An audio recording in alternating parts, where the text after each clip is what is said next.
I'm Chris Stafford, and this is Art, the podcast where we get to know the women behind their art. If you don't feel it, I'll make you feel it. I'll show you what I mean. If you don't feel it, I'll make you feel it. I'll bring you to your knees. If you follow me. My guest this week is the English artist Amy Dury, who paints people by extracting figures from photographs from the pre-digital age found in family photographs or home movies. She's most often drawn to people's roles in society, the hierarchies and dynamics of power. Amy says, "Our history instructs, seduces and tethers us, and I look to use paint to examine these emotive memories, which reflect current themes and tensions in contemporary life." Amy was born in London, England in 1971. One of 4 children, she has 2 brothers and a sister. Her mother Susan was a teacher and creative in textile art. Her father John worked in the city. Amy studied for her BA in printmaking at Glasgow School of Art, graduating in 1997 before earning an MA in fine art at the University of Brighton. Prior to moving to Scotland, where she met her husband, Amy studied in Belfast during the Troubles, the Northern Ireland conflict, which was an uneasy time with the constant threat of bombing. When the couple moved to Brighton, Amy pursued her love of art by teaching before focusing on her painting. Amy now divides her time as head of art at a sixth form college in Brighton and painting in her home studio. She is married to Peter, an artist and architect, whose father was a Scottish landscape artist. The couple have 2 children and live in Brighton, England. Amy, hello and welcome to the podcast. Hi, how are you doing? You are actually in a pretty part of England on the south coast there, Brighton and Hove. So paint us a picture of what that looks like for you as an artist in terms of the light and where your studio is based, where you get your available natural light. Well, I don't have that kind of sort of Turner-esque vision of the sea and being influenced by the skies. It's not really what does it for me, actually. I mean, I love living by the sea, but I wouldn't actually say I'm naturally drawn to landscape or skies particularly. And my studio is a very dark back room in the house, north facing. So it's actually quite dark. It's only got one window. So I don't have the beautiful sun-filled studio that I might like to. But, luckily, because I mostly paint from photographs, it's not too much of an issue. No, it's not like you're looking for the landscape and the seascape and stuff like that. But are you inspired by your environment, though? Because, when people live by the sea, they generally don't go for bracing walks to be exhilarated by their surroundings. Are you that person? No, not really. Which is quite funny because, I love to go down the beach, but then whenever I go down there, it's like, oh, wow, I've not been here for ages. I kind of forget it's there. You get so caught up in life. It's quite actually easy to forget that you're living on the edge of the world, the edge of a country out to sea. I'm actually probably more drawn to the Downs, which is just behind me. So that's the South Downs, and that's a really beautiful environment. And I consider myself incredibly lucky to be able to get there quite quickly and to be able to walk around in that environment.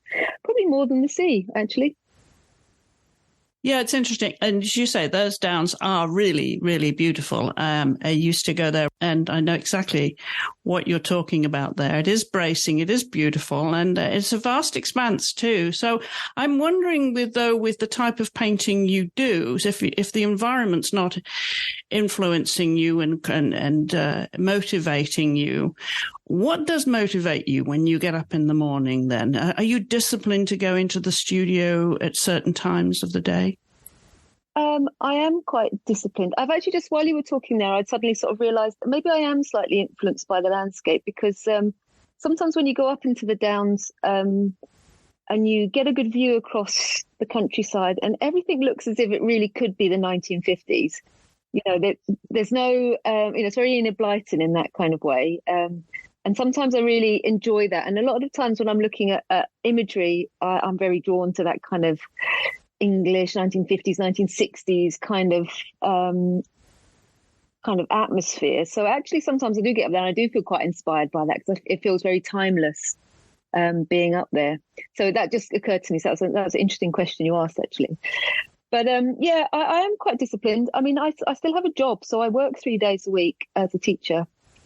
And then on my days off, I try very hard to make them count and have painting days. And I generally get up pretty early, and my brain is definitely best early in the morning. So the earlier I can start, the better. And then it will tail off. If it's a really good day, I might keep going till about 5 o'clock, but you kind of have to see how it goes. Definitely the mornings are the best bit. But yeah, it is really difficult splitting my time between working and being an artist. I'm constantly trying to keep a balance on that and make sure I do both things okay. It's not always easy. What are you teaching, Amy? I teach art. I'm head of art at a big sixth form college. Is that where your children, you've 2 children, Ray and Iris, teenagers, are they at that college? They're actually not. There's 2 big sixth form colleges in Brighton, and actually my daughter is at the rival one on the other side of town, which we kind of just decided was the best idea. But that's quite interesting. It's fine. They're both good places. Where I work it's really fun. I really love my job, and actually it really is why I started painting. Having that job was the reason I started painting, because I needed to learn how to teach painting, and I didn't really know how to. Well, that's interesting. It came that way around. Yeah. What was the catalyst then for that? Well, I was teaching. I never really did much painting. My degree was in printmaking, and then I was doing a bit of textiles. And then when I got into teaching, the last job I had for about six years was a photography teacher. So I was teaching photography. And then I had a bit of a part-time job teaching graphics in this college where I'm working now. I was working there 1 day a week teaching graphics because they knew I could do printmaking, so I could cross-reference stuff about that. And then whilst I was working there, I realised that the head of art was going to leave soon. And I thought, I would love that job. That's the job I'd like. But I'm going to have to teach painting, and I don't know how to teach painting because I really hardly ever painted. So this was 6 years ago. And so I went on a couple of little courses to sort of get myself back into it, and then got the job and started painting. And so now you have this combined career. Which do you prefer? It's a very common question, actually. I really do like both. I do appreciate both. I think I would really enjoy being a full-time artist. I think I'd really, really enjoy being able to dedicate all my time to it. And I think hopefully that will happen one day. At the moment, so I'm down to 3 days a week, which is good. And I get a lot out of my job. I love working with the teenagers. I love the big, busy environment of the college. I like the people I work with. I like the fact that I get to think about art and talk about art and come up with ideas and bounce ideas around with the students all the time. So if I was an artist all the time working in my studio, I suppose I'd miss that. You wouldn't get that so much when you're on your own, that sort of, there's a sense of purpose in a lot of ways. You go in there and I've got a job to do and I know what to do, and I've got this beautiful room that I can work in, and I've got things to organise, and I know kind of how it works. There's a real joy in that, actually. So yeah, I'm not 100% ready to give that up yet. And it's that outside stimulation too, isn't it? And the inspiration of new ideas, I suppose, especially talking to another generation who view the world differently. Yeah, definitely. I'm constantly interested, and I'm so grateful to be able to get a bit of an insight into what their lives are like and the sort of things they're dealing with. And obviously teaching art is so interesting because they have to come up with projects that are personal to them. And they got to reflect back their experience through their art. So I get to see a lot of their lives and the sorts of things that they're thinking. So it's a real privilege. Because your preferred subject is people. Yeah. Where did that choice come from? I think it's just always something I've been drawn to. I've always loved, I suppose, portraiture, first of all. And then when I look at art, I'm mostly loving, well, I like lots of different types of art, but I really enjoy figurative art. So when I started painting, it really was a question of, okay, so I need to paint some figures. Who am I going to paint? How do you do this? Where do people go to find their figures? So the first thing I did, I don't know where this idea came from, but I thought I'd use some old photos from the family album because, okay, there's figures in there. That's great. I can use those figures. And that's the first paintings I did, with these sort of 3 long paintings from my own family album. And I've still got those paintings. I'm still really, really pleased with them because I think they were a real revelation when I did them. I was like, oh, right, you can really have some fun with this idea. And yeah, so then it just became a thing of, like, I didn't really feel like I wanted to look at contemporary imagery or even take my own photographs, although I think I might want to do that one day. But, using these old photographs just had such a sort of evocative feeling that I could play with, that after I'd dredged through all my family photographs, which weren't very many, so I didn't get very far. Then I started looking around at other imagery from the past to use. So was this kind of a soulful connection then? I suppose emotional too, if it was people that you knew that inspired those early paintings. Yeah, definitely. I mean, I'm looking at one now actually, and it's of my brother, who's older than me, but in the painting he's a small boy.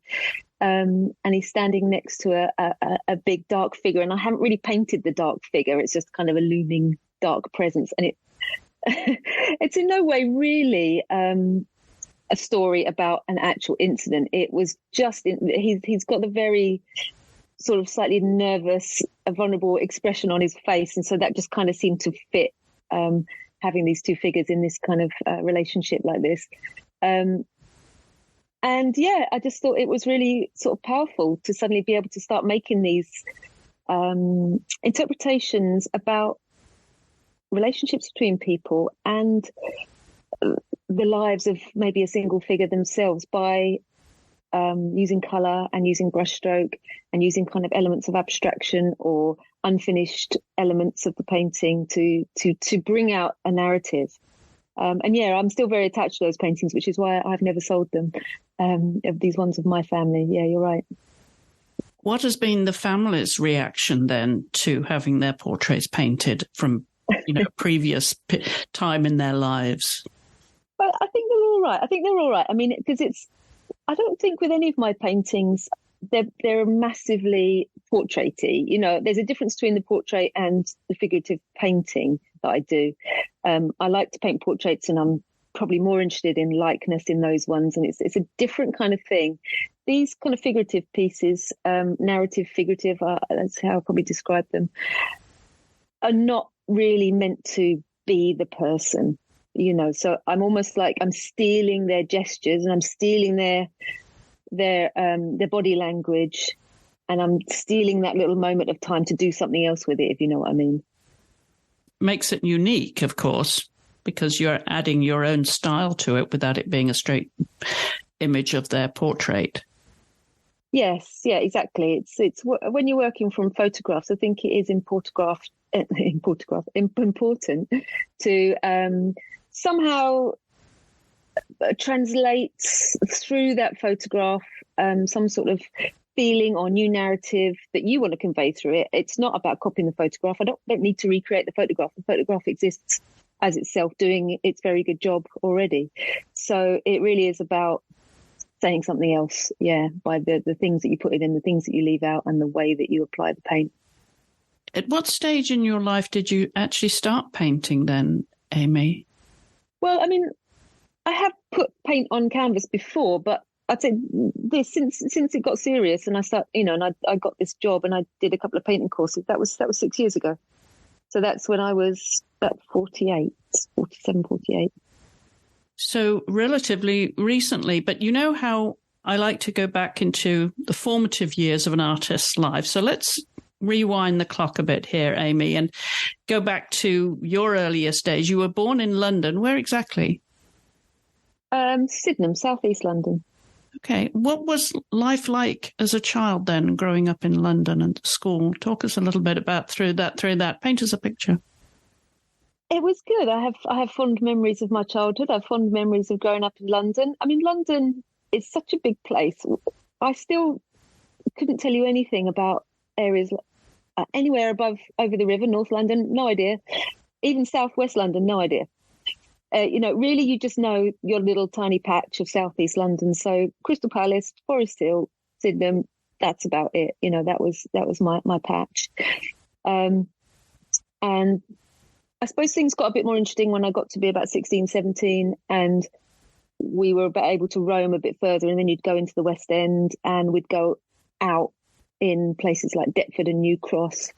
And this was the music was obviously great in London, and so you'd go to great music nights and discos and pubs, and yeah, it was fantastic. I had such a great time there. But I suppose what I eventually felt was that it was very frustrating growing up in London. I felt quite hemmed in, and it's difficult to move about. Your friends will live a distance away from you. You have to get various types of transport to get anywhere all the time. Everything's very complicated because everything's so far away and it's so big. So I actually made the decision when I was 18 to move to Belfast in Northern Ireland, which is where I went to university for a little while. And those early days, though, you had two brothers and one sister. So where do you fit in the list of siblings? Well, I've got an older brother who's 2 years older than me. My mum and dad were very young when they had us. I think my mum was 19 when she had my brother. And then my little brother and sister are 15 years younger than me because they are with my stepdad as a second marriage. So that was really interesting. So when I was 15, I suddenly had a baby brother and then a baby sister. So I was immediately, I think, grown up then, and kind of left to my own devices somewhat. And but it was lovely having this younger brother and sister to play with and to look after. So when you were the youngster, were you an indoor or an outdoor child? Very outdoors, yes. We lived in a really safe road, and actually London is very green. There's great parks. We're right next to big Crystal Palace Park, and we were always out playing all the time. Playing. I suppose I'd be called a tomboy. I had short hair, and I would just be out on my bike and playing with the other kids all the time. And what were your preferred subjects then in school? At school, well, art was and English. I was always quite drawn to English. I used to read voraciously and write hundreds of letters. I had pen friends when I was a teenager, about the age of 15. I had, I think, 100 pen friends roughly at the same time at one point. So I would go home every night and just write letters to all my pen friends all the time. And then, you'd get loads of letters the next day, and then you'd write loads more back again. And you'd advertise in these places like the NME and different kind of magazines and find people that had similar interests to you. And yeah, I made a couple of really good friends through that. And, it sees you through those pre-internet days and evenings where there's nothing on the telly and nothing to do. I love that. And I used to write to all sorts of famous people as well. I'd write to anyone that I thought was wonderful, and I'd make contact with them. I love that because it seems that's an art that's dying, the pen pals, with the internet age, that we don't do that anymore. And it's not that long ago that you did it. I know. And I absolutely loved it. And yeah, it's very, very rare that I'll get a handwritten letter in the post anymore. Yeah, I really miss it. And when you were not in school, what kind of things did you get up to? Were you sporty? A bit. I was in some teams at school. I was never really in the A team. I was I think I remember I was made to be the goalkeeper in the hockey team because nobody else wanted to be it. But and I was fairly good at swimming and a couple of other things, but not majorly sporty, to be honest. I suppose by the time I was about 13 and 14, it was all music and hanging out with my friends. That really was what my life was about. So were there any teachers that really shaped your direction in terms of career or influenced you? Any, because often teachers do, don't they? Yeah, well, I mean, I suppose my English teacher actually bought a drawing from me once, which was a big boost. Yeah, I'd done some drawing. I don't know how he'd seen it, but he bought it off me, and that was amazing. That was lovely. It's like, oh, okay, people want my drawings. This is great. My actual art education was nothing very memorable. I don't really remember doing anything particularly exciting in it. I feel like all my best work was done at home in my bedroom, copying album covers and pictures from magazines. You know, that's where I was really excited by what I was doing. And yeah, so English, RE, so religious education. I used to love that, actually. That was one of my favorite subjects. And I think that was because it was about issues, and it was about, you know, you could have arguments about, I don't know, various things of the day that people were concerned about, and sort of philosophical ideas. So I used to love RE and English and art the most. Yeah, but I mean, art was almost so negligible that when I did my A-level art, it's I don't even really remember much about it. I think I probably didn't work very hard because I got a B, and I didn't get into art college at that point. People had said to me, oh yeah, you'll get into foundation, and I was going to go to Camberwell in London. And that didn't even get an interview. And this was a big shock, because this was what my plan was, that was what I was going to do, go to foundation and be an artist. And so when I didn't even get into foundation, I changed my mind and applied to do English in Belfast and went to do an English degree instead. So it's funny how these things work. And it's also funny how I'm now an A-level teacher. I'm trying to get people to do their A-levels and fill their sketchbooks, because I didn't do that very well. And I probably should have done. So you weren't necessarily a good scholar, but you had the interest and motivation to do it at home. Yeah, definitely. Yeah. And I think when the A-levels happen, which I'm seeing all the time, obviously, because I'm teaching this age group, I'm very attached to this age group, 16, 17, 18, because it's just such an amazing time of life when all these things start opening up for you. Yeah, I think there was so much going on. I was having a good time, and I was, I had a lot of friends, and I had a social life, and all my studies went on the back burner a bit. So that's why, I didn't do my art A-level as well as I should have done, which had its own impacts. But, there's no room for regrets in this life. I don't regret that at all. It was all good, whatever happened. And it's funny, because that's exactly kind of what happened as well when I went to go and do my degree. So I stayed with my English degree for about a term before I realised I was really bored sitting in the lecture, and I didn't want to do that. I wanted to go to art school, so I reapplied to go to art school in Belfast and did my foundation in Belfast. And then I wanted to go to Glasgow School of Art, and when it came to filling in the form, I thought, well, I can't apply for painting. I don't know how to paint. I'd love to do painting, but they'll never let me in painting. But I do drawing, so I'll tick printmaking. And so I ticked the printmaking box, and I got into printmaking, and there you go. There's another avenue of life opens up and took me away from painting again, but still was very informative, and had a great time there as well. Now, going back to the music you mentioned, what were you listening to then in your teenage years? Well, I mean, I suppose what I'm talking about would be the late 80s, so sort of when I was a teenager. So, loads of all the alternative late 80s music, love 80s music, with the Smiths, REM, all these kind of groups. But my big love was Kate Bush, who I probably discovered when I was about 15 and became utterly obsessed with. And I think I listened to the Hounds of Love album exclusively for about a year.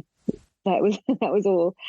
And I ended up making a fanzine. I would go to this women's centre down the road, and they'd let me use their photocopier, and I'd make all these fanzines all about Kate Bush and interviews with people, other musicians, and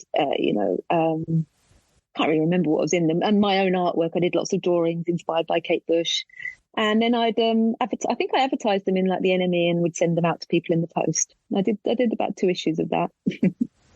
Did you ever write to her? Was she on your pen pal list? I think I must have done. I don't remember, but I think she's quite famous for never replying. So I don't think I ever got anything back.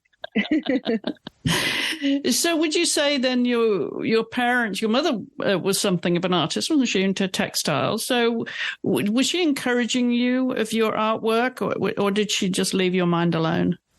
Yeah, definitely encouraged. Yeah, her and her side of the family are very arty, I think, in that way. I'm not sure if she really got the chance to explore painting and drawing as much as she might have done, but she is excellent at textiles and quilting and clothes making, and she's always done that. And, very creative in general life, So, yeah, definitely was encouraged. There was never any feeling that I couldn't or shouldn't do art as a future career or future direction. What kind of relationship did you have with your mother, Susan? Good. She is someone that very much will let me be my own person, which is wonderful, and always been there and very supportive. And like I say, because she met my stepdad and then I had a new family, and that all was happening when I was 13, 14, 15. I suppose there was that sense of that I was slightly cut loose a little bit in terms of like I was a little bit more free because their attention was elsewhere. Let's just say that there was never any sort of neglect. It was just feeling like I had a bit more freedom, and that was okay. That was fine. I always had a very very safe and supportive home, and my stepdad's a wonderful guy as well. It's always been very supportive. And were you the sister that hung out with your siblings, or did you do your own thing? Yeah, definitely. I mean, they were very small, so I looked after them, my younger brother and sister, all the time, until I left home. So they were still quite young, even when I left home. So I was very big sister. They were babies, but that was lovely. And so Belfast and Glasgow, then, two very different environments. So what was college life like for you at both of those places? I went to Belfast. I was interested in Irish culture, and I was listening to a lot of Van Morrison as well, and that attracted me to it. And I had a friend who was there, who was enjoying it, so I thought I'll go over there and see what's going on. And it was just a revelation, to be out of London. I had to actually get a boat to get there, to this place where I could still get a university grant, but I had to get a boat to get there. And the culture was just so different. And life was so different, being able to, it's a much, much smaller city, obviously, and you can walk everywhere. And there's these amazing, Irish music bars, and the people are so interesting and they're so funny. And there was also the Troubles were still on at the time. So there was this incredibly, I suppose, electric atmosphere all the time because there was so much danger present all the time and there were soldiers everywhere. All that stuff was just absolutely fascinating. And I just met some wonderful people. And yeah, I had a really great time for 2 years. And the move to Glasgow really was just because Glasgow was this place the art school was so famous for being the best art school for the type of art that I liked, like figurative art. So people like Peter Howson and Ken Curry, who I loved. And then just before me was Jenny Saville. So there was like this big tradition of figurative art. So that's where I really wanted to go. That was my thing. And so obviously when I got accepted, it was like, okay, so now I'll move. And then that was a move in a bit of a different way because when I'd gone to Belfast, I'd had a friend and I'd met friends very quickly. And then when I moved to Glasgow, I moved on my own and I had to completely start from scratch and I knew nobody. And that was difficult. I'm not going to lie. That was a tricky first term or so when you don't know anybody and you're in a very cold place as a student and you don't have any money. Yeah, that was not easy. But I grew to, absolutely love Scotland. And now Scotland is, I suppose, is my home from home. I hope, I do go up there a lot because my husband's Scottish now. And yeah, I ended up, meeting great friends and really enjoying living up there. Although I did decide to leave to experience life back down here again with the thought about maybe going back one day, but that hasn't happened yet. So where did you meet Peter, your husband? Well, I actually didn't meet him while I was a student. I met him quite a few years after I'd left Glasgow, at a return visit, going to a wedding of some mutual friends. And we realised that we probably were in the same room plenty of times. And I knew his brother really well. We were friends. I was friends with his brother. But we just hadn't quite met somehow. So it was like quite a few years after I'd left art school that I met him at a wedding. And yeah, so that was 20 years ago now. Yeah, you've been together 20 years. Love at first sight? Kind of, I think so. Yeah, it was very much like, yeah, you. I'd say that was the feeling. The chosen one. Yeah, it's funny. It was very, very particular feeling, I must say. I just want to go back to Belfast for a minute, because you were there during the Troubles, which I would imagine for a student might have been a bit of a scary time. Was that anything that rubbed off on you, or were you, superfluous to it within the confines of an institution, obviously being at college? Well, I didn't feel very much part of an institution. I felt very much part of the community and part of my friends' lives and living in the real town and in streets. So I was very much a part of it, I felt like. And it was a constant topic of conversation. And you would hear bombs going off, and you would hear of different things happening, and you'd come in contact with soldiers. They'd stop you in the street, or your car would get stopped or something, So it was definitely there. And you'd hear all the stories from my friends, my Northern Irish friends. They would obviously have all their stories to tell you about things that had happened to them and their families. And then you'd go to the pub, and then there'd be a whole thing of like, don't sit near the door, and you can't go to that pub, and you have to sit on this side, or you can't walk down that side of the street. And there's a whole world and a whole language that you had to kind of try and get your head around, which, I'm never going to say that I'm going to fully understand. But it was really fascinating. It was fascinating to see that, how complex life actually was over there, with these two warring sides. So you had a full experience then, if you were on the streets literally, and understood maybe the separation of those religiously and politically. Were you afraid at any time? I mean, yeah, there was always that kind of danger in there, especially, I suppose, because you go out into the pubs, and the pubs could have been a bit dangerous. But I've got to say, I probably never saw anything that was too frightening. And, I suppose I was lucky in that, because there was plenty of things going on. And obviously, I've got lots of Northern Irish friends who've seen and experienced other things. And I think my parents were horrified that I'd moved to Belfast. But no, I just felt like it was an absolute incredible place, Northern Ireland. And then when you got out into the real world, what did that look like after college? So, yeah, I moved down to Brighton thinking, okay, I'll just stay there for 6 months while I sort of work out what to do. Because you in art school, you really do not learn what to do with yourself, or what happens next, or what might be a possible future for you. It really is just like, okay, off you go. And so I came down to Brighton and sort of thought, okay, I'll see how it goes, and I'm sure I'll move on quite quickly and find my whatever it is that I'm meant to be doing. Why Brighton though? Because I had a couple of friends living here, and it's always been a place that, living in South London, Brighton was just that place that you went to. You go there for weekends. It was always just somewhere that I knew quite well. And because I knew a couple of friends that had moved there, I think it was just more or less that. It was just, let's just go somewhere nice to hang out for a bit and see what happens. Where was your mother at this time? Your parents, where were they living? Still in London. They've been in the same place forever. They're still there. So, and all my siblings live like within about 2 miles of each other in the same bit of southeast London.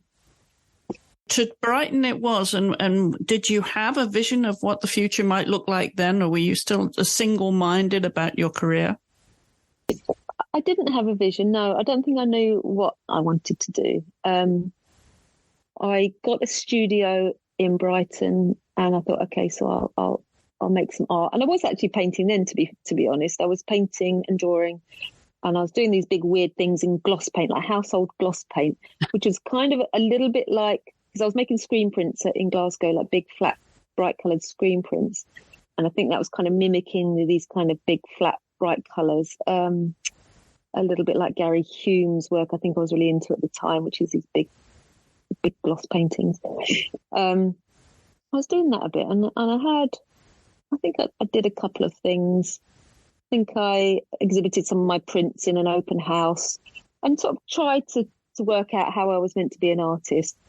That might have lasted for about a year until I think I completely ran out of money and thought, okay, I really do need to get a job.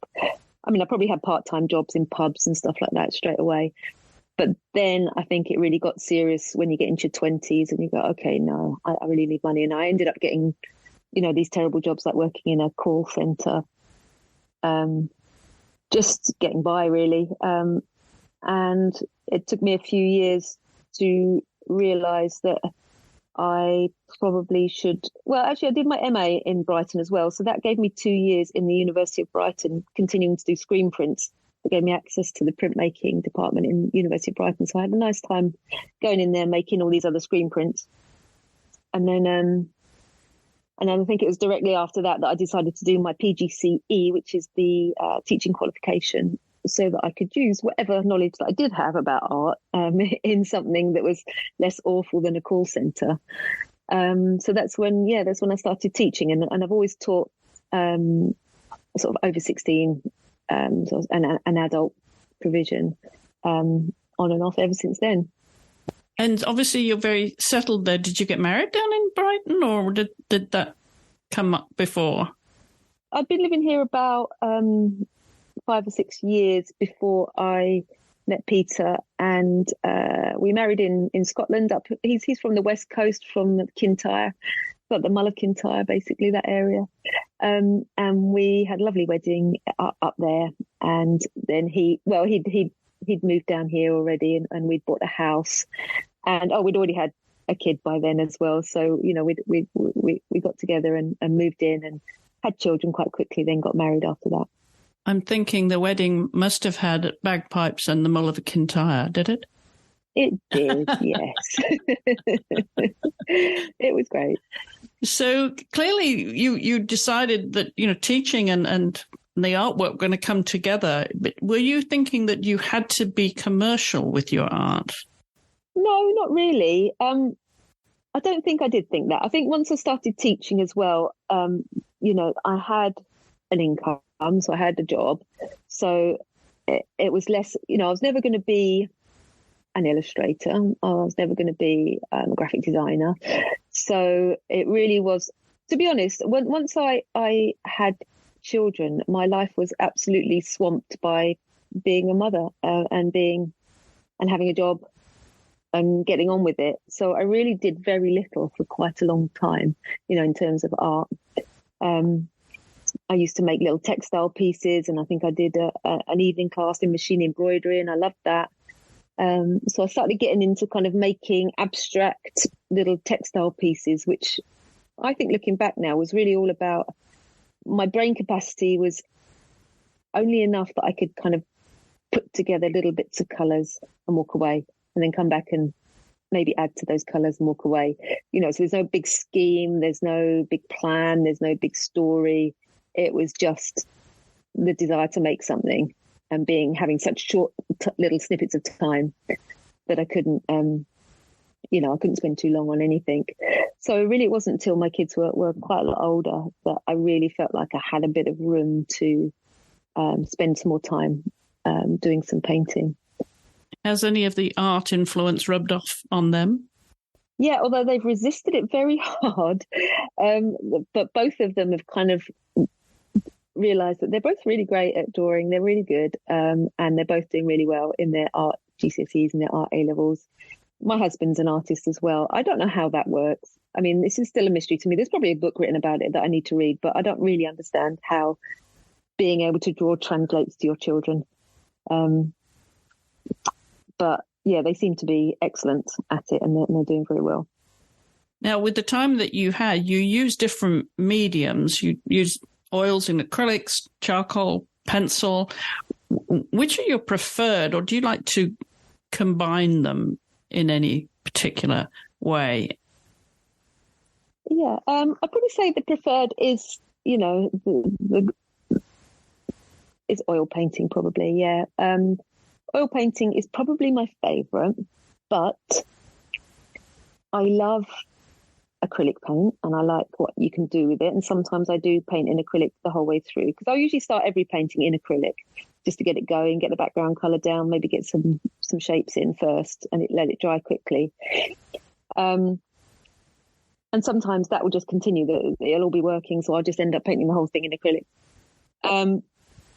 And sometimes I do add in coloured pencils. I do quite a lot of whenever I'm on holiday or I'm ill or something like that, or I have to work small scale. Colour pencils would be my preferred choice as well. I absolutely love colour pencils, and I like them on top of paint, and I like them mixed, with maybe collage or with some acrylic paint on top, or with some coloured inks underneath. So I think that might be a good thing about being an art teacher as well, because you're constantly teaching them this kind of massive range of techniques. Mixed media is excellent to work with students with. So you're always encouraging other people to push things a bit further and to add on and to take risks and to experiment. So I think that actually has helped me in feeling more confident to be able to experiment and to use different materials. Bringing in like I stuck a bit of old vintage wallpaper on a painting I just did, and that worked quite well. So feeling like nothing's too precious to do something weird with and just see what happens is I love. How would you describe yourself as an artist now then? I'd say I make figurative paintings, working from vintage photographs and old movies, with a narrative.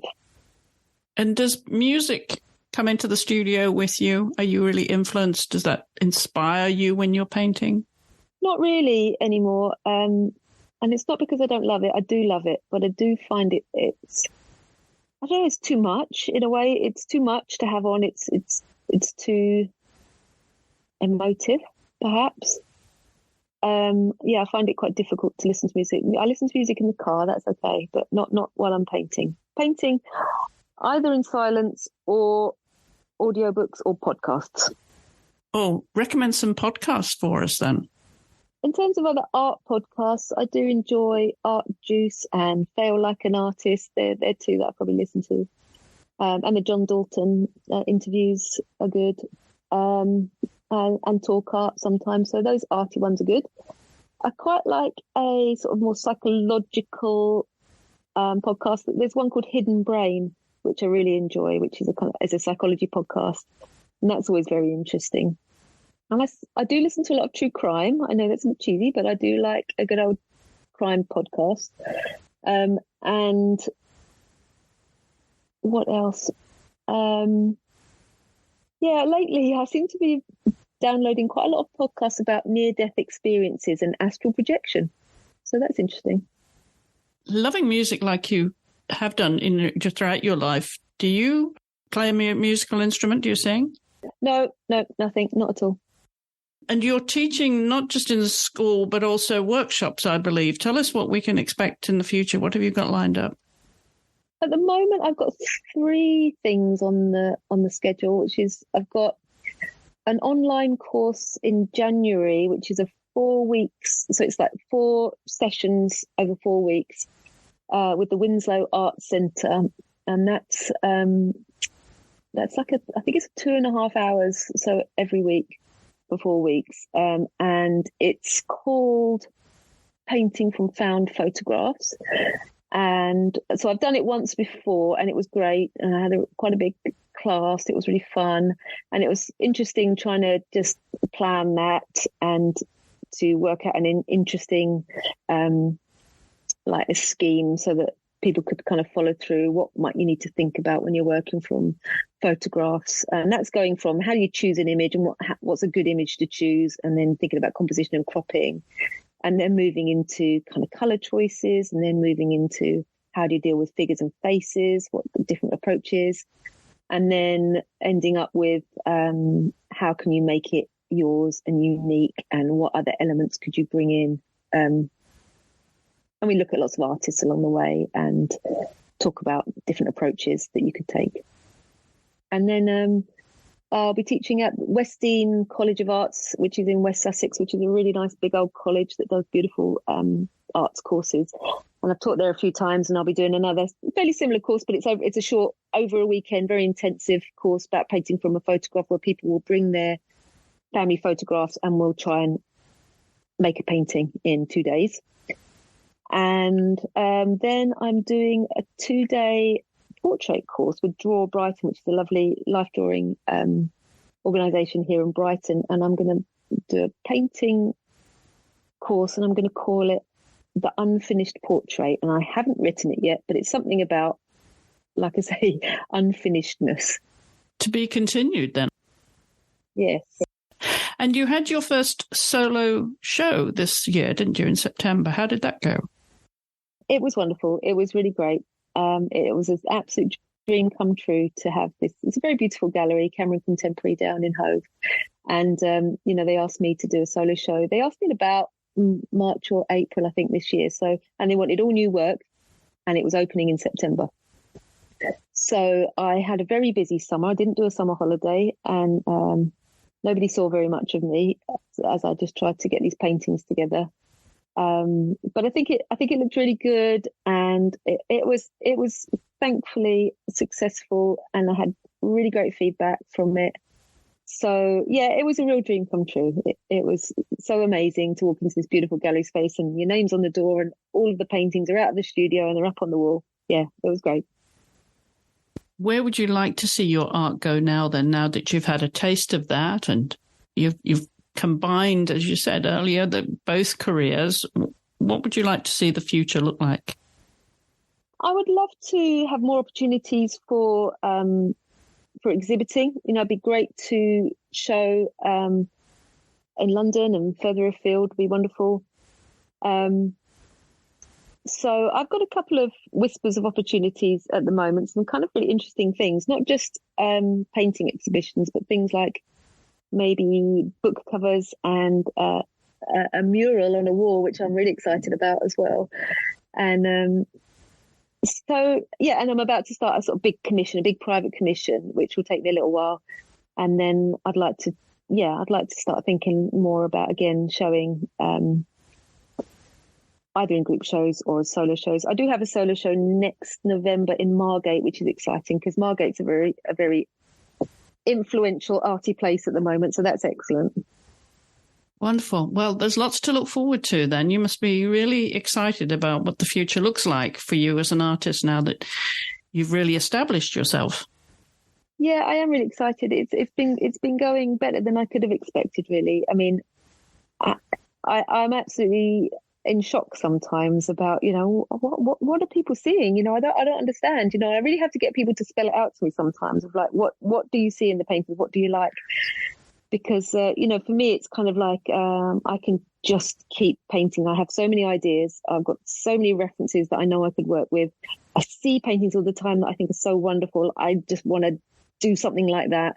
So it's no problem for me to paint, and I'm so interested to see what people think about the paintings and what they get out of them. And what do they say?